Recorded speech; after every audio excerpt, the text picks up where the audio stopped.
Commodity extraction still employed about 40% of U.S. workers.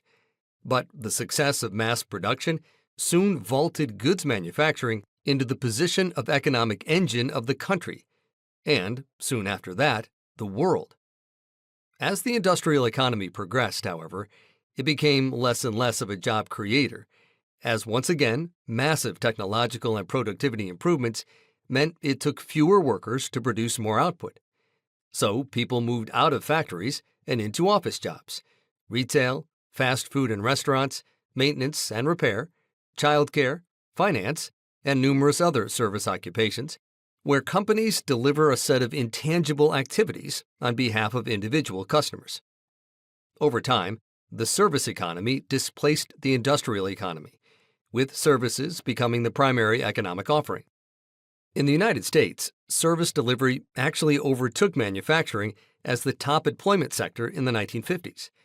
But that wasn't widely understood until the 1980s, when pundits began decrying the hollowing out of American manufacturing, as such jobs increasingly moved overseas. Service employment was denigrated as McJobs, and there was a lot of truth to that. But every economic shift creates many losers, and always many more winners.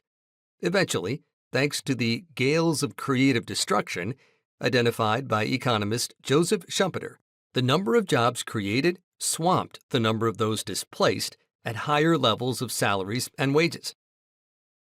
Commoditization.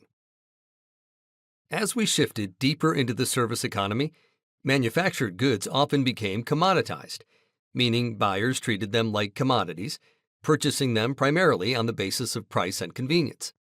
The Internet is the greatest force of commoditization ever invented, as customers can instantly compare prices from one vendor to the next.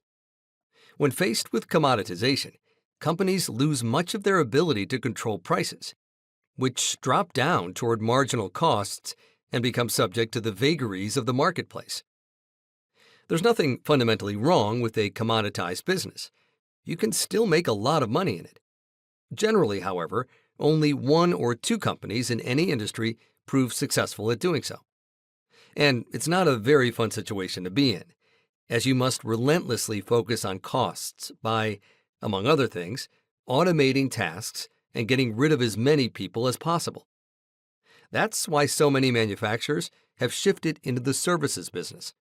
Repairs, leasing, warranty plans, equipment management, and so forth. Today, many, if not most, manufacturers make as much, if not more, money from offering services as from making goods. But services can be commoditized as well. For example, no industry has commoditized itself more than banking, as managers started to view customers coming into their banks as costing them money. So they pushed people out of branches to use ATMs, then the Internet, and finally, phone apps. Eliminating human contact is a surefire way to commoditize yourself.